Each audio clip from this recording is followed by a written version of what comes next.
Hello friends, welcome to the channel. I am Poonam Dua and with me today you are going to cover an essay, Morality and Novel, written by the very popular and a little controversial writer D.H. Lawrence. Let us see what he has to say in this essay with the help of this video. This is the topic morality and novel. If you want to cover other major topics of the same subject, semester 5 paper 12, then this is the link. The same link you can get directly. Please mention in comments. D.H. Lawrence के बारे में भी थोड़ा सा जानेंगे. This is the full name, David Herbert Lawrence.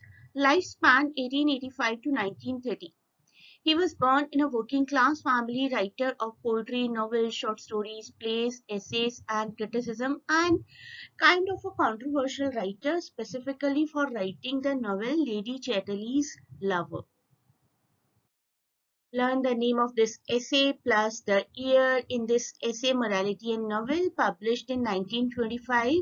The writer seeks to redefine morality and the relationship between the term and the novel form. Morality और novel के बीच में relationship क्या है? This is what the writer is seeking in this writing. ये मैं आपको बार बार याद दिला रही हूँ 1925 मोरालिटी एंड द नोवेल कैसे शुरुआत करते हैं वो अपने इस ऐसे की. Let us see that in the beginning he talks about the purpose of art. Let us see in his words itself. Purpose of art is to reveal the relation between man and his circumambient universe, surrounding universe. ये उन्हीं का use किया हुआ word है, इसलिए I'm not changing this word. At the living moment. So in simpler terms, I'll say he is saying art जो है वो एक अकाउंट ऑफ वे प्रोवाइड करती है ह्यूमन बींग्स को कि अपने आसपास के लार्ज कॉस्मोस से, लार्ज यूनिवर्स से इंटरैक्ट कैसे करना है. The phrase at the living moment use किया ना उन्होंने. At the living moment brings home the point that this relationship is constantly evolving. It is not fixed. ऐसा नहीं है कि आज के टाइम में जो मोरालिटी है वो कल भी रहेगी या कल जो मोरालिटी थी वो आज भी मोरालिटी कही जाएगी. इसका बहुत अच्छा एग्जाम्पल्स है in the movies of 1960s and 70s. No foul language was used. No such kind of words जिनको हम abusive कहते हैं आज की डेट में, लेकिन it is so common in today's movies and web series की बहुत ही abusive words use किए जाते हैं and they are taken very normally as well. तो जरूरी नहीं है कि एक लिविंग मोमेंट में अगर कुछ पीस ऑफ आर्ट है जिसको हम मोरालिटी से रिलेट कर सकते हैं, उसी पीस ऑफ आर्ट की वही मोरालिटी फ्यूचर टाइम पीरियड में भी कंटिन्यू रहे. That is not possible. Everything is at the living moment. He has given one example about a very famous artist, Van Gogh, the Dutch artist. He says, when Van Gogh paints sunflowers, ये बहुत ही famous painting है उनकी, he reveals or archives the vivid relationship between himself and the sunflower. उनके एकदम दिल से निकली हुई पेंटिंग है, अपना relationship वो sunflowers के साथ बता रहे हैं इस पेंटिंग में. At the quick moment of time, I'm not changing a single word of this example, the same words which were used by D.H. Lawrence. At the quick moment of time, his painting does not represent the sunflower itself. तो उनकी painting sunflower नहीं दिखाना चाह रही. People know sunflower कैसे हैं, उनको paint करके दिखाने की जरूरत नहीं है. sunflower जैसे देखना चाहते हैं लोग तो naturally देख सकते हैं, लेकिन इस पेंटिंग के through he is trying to show his relation with sunflower. May be दिखाना चाह रहे हैं कि वो सनफ्लावर को कितना पसंद करते हैं, सनफ्लावर्स की उनकी लाइफ में इंपॉर्टेंस है, तभी तो उन्होंने ये पेंटिंग बनाई है. So we shall never know what the sunflower itself is for this writer Van Gogh. तो Van Gogh की एक पर्सनल फीलिंग भी तो रही होगी उस पॉइंट ऑफ टाइम पर जबकि वो सनफ्लावर की पेंटिंग क्रिएट कर रहे हैं. And maybe the same importance we cannot understand as a reader, लेकिन Van Gogh के लिए at that moment, at that particular living moment, कुछ ना कुछ importance इस sunflower की जरूर रही होगी. So this painting captures the way the painter perceives the sunflowers at a given moment and not what they intrinsically are. वो ये नहीं दिखाना चाह रहे कि सनफ्लावर क्या होता है, कैसे होते हैं sunflower. As I told you, sunflower can be seen easily anywhere in a garden.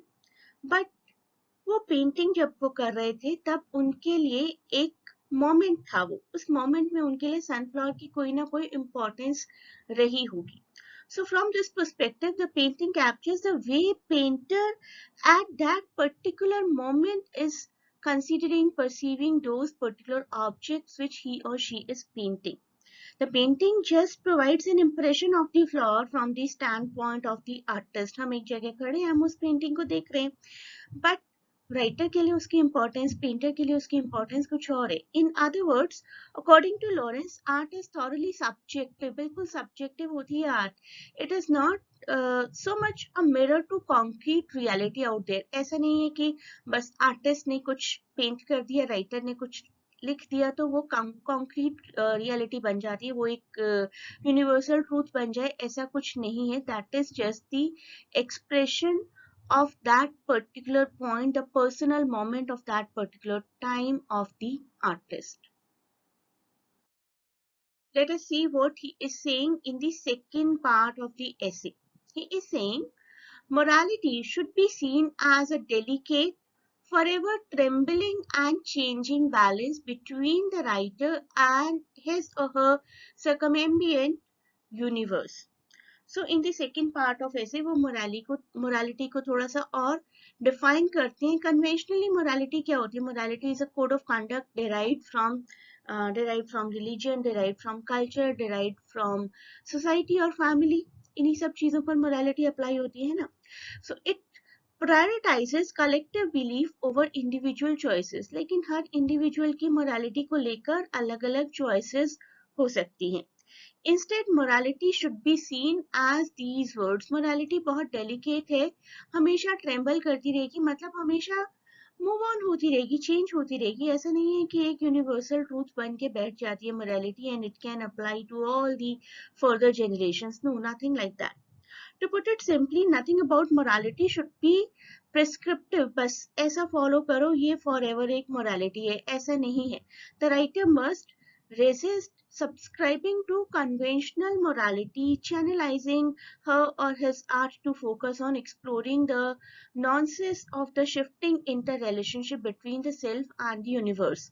तो मोरालिटी एक ऐसी चीज है जो टाइम टू टाइम चेंज हो सकती है. आपके और मोरालिटी के रिलेशनशिप चेंज हो सकते हैं. एज एन आर्टिस्ट आपके अपने यूनिवर्स के साथ रिलेशनशिप्स में चेंज आ सकता है. तो मोरालिटी बहुत ही डेलिकेट एस्पेक्ट है जो कि कभी भी ट्रेम्बल कर सकता है, कभी भी बैलेंस चेंज कर सकता है. One fix thing can not be called a morality. Further, he says everything in the novel is true in its own time, place, circumstance, and untrue outside of its own place, time, circumstance. At present, किसी novel में जो कुछ भी लिखा गया है वो अपने प्रेजेंट टाइम, प्रेजेंट प्लेस पर अप्लाई हो सकता है, लेकिन उसके बाहर जाकर वो अनट्रू हो सकता है. So novel does not convey always the conventional truth according to him, dealing instead with its relative and contextual nature. अपने आसपास के नेचर, अपने आसपास के एनवायरनमेंट से वेरीफाई करता है. Novel it is not a kind of thing which can be applied forever.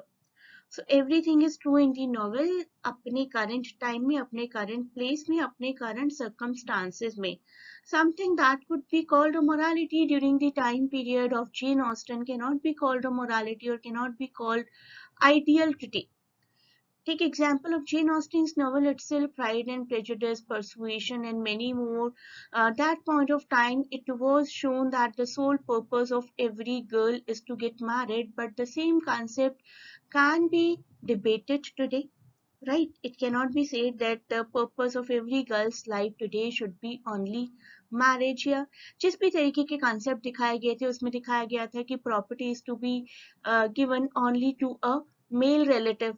The same concepts are changed today. उन दिनों में किसी ने उन concepts को challenge नहीं किया, लेकिन जो भी conventions उस time दिखाए गए थे उनको आज की डेट में challenge किया जा सकता है. तो अपने time, अपने place, अपने circumstances के हिसाब से मे भी बहुत कुछ ट्रू था उसमें, and that same truth is untrue today. इसके बाद वो कहते हैं कि नॉवेल तो लाइफ को दिखाता ही बहुत एक्सिल्टेड सेंस में, बहुत हाई प्रोफाइल करके दिखाते हैं, not as a sum of our daily experiences. तो नॉवेल रिप्रेजेंट करता है लाइफ को एक एक्सिल्टेड सेंस में, हमारे डेली नॉर्मल एक्सपीरियंसेस को नॉवेल्स में, इवन मूवीज में, think about any Bollywood Hollywood movie, life को बहुत हाई प्रोफाइल करके दिखाया जाता है जैसे कि लाइफ नहीं होती है इन रियलिटी। तो जो भी नॉवेल हैं, जो भी मूवीज हैं, जो भी पीस ऑफ आर्ट हैं, उस टाइम पर एक मोरालिटी की सेंस या एक राइटर की पर्टिकुलर पेक्यूलियर फीलिंग को शो कर सकते हैं, but that feeling can not be practised forever as a morality. Lawrence attempts to alter our understanding of the relationship between the artist and the art object, challenging the long established mimetic theory that art reveals something stable and enduring about life or reality. एक theory है ना कि art जो है वो हमेशा के लिए एक ब्यूटी, एक रियलिटी प्रोवाइड करती है, कुछ स्टेबिलिटी प्रोवाइड करती है, लेकिन वो कह रहे हैं कि आर्ट और ह्यूमंस के बीच की रिलेशनशिप सिर्फ एक मोमेंटल रिलेशनशिप है, उस पर्टिकुलर प्लेस पर, उस पर्टिकुलर टाइम पर may be that can be a reality, but not outside that particular time. So he goes on to argue that conventional morality, conventional जिसको हम एक मोरालिटी मानते आए हैं हमेशा से, has no place in the novel. Moralities change होती रही हैं और फ्यूचर में भी होती रहेंगी। So let us summarize now. Morality, according to Lawrence, हम लोग बात करें, morality in the novel is the trembling instability of the balance. Morality जो है वो एक फिक्स्ड फीचर नहीं है, ट्रेम्बल करती रहती है when the novelist puts his thumb in the scale to pull down the balance to his own predilection or likings, that is immorality. तो वो कह रहे हैं कि मोरालिटी को तो बहुत डिफाइन कर लिया, अब थोड़ा सा इमोरालिटी के बारे में बात करते हैं। एक राइटर ने मोरालिटी का एक हमें बैलेंस दिया, एक स्केल है, मान लीजिए कि इस साइड पर वो सभी चीजें जो कि मोरालिटी में काउंट होती है, इस साइड पर वो सभी चीजें जो कि इमोरालिटी में काउंट होती है। लेकिन राइटर अगर अपनी लाइकिंग के हिसाब से अपने स्केल पर अपना थंब रख देता है और अपने हिसाब से पुल डाउन करना चाह रहा है इस बैलेंस को, तो that is what we will call immorality. So central argument of morality in the novel is that the novel is the perfect medium for describing the changing relationship of man and women, but writers should respect those changes and not force any conclusion. Writer को सिर्फ writer की duty बनती है सिर्फ society को portray करना जिस तरीके की सोसाइटी है, लेकिन किसी भी तरफ एक बायस्ड व्यू पॉइंट नहीं रखना चाहिए राइटर को। To do otherwise would be immoral. Finally, the notion of life that the novel epitomizes is more than a collection of the facts of everyday life. ये हमने पहले भी डिस्कस किया था इसी सेम वीडियो में कि लाइफ को एवरीडे लाइफ ना दिखाकर एपिटमाइज करवाया जाता है नॉवेल्स में। We live only in so far as we can transcend the mundaneness of existence and foster a mystical relationship with our circumambient universe.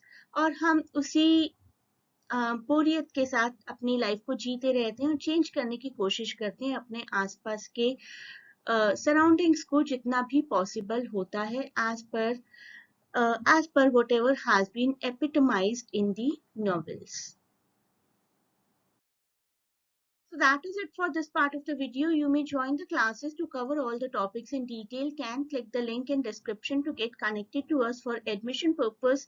Thanks a lot for watching. Best of luck for exams, and please do not forget to share and subscribe the channel. And if you want to get the link of all the connected videos, please do mention in comments.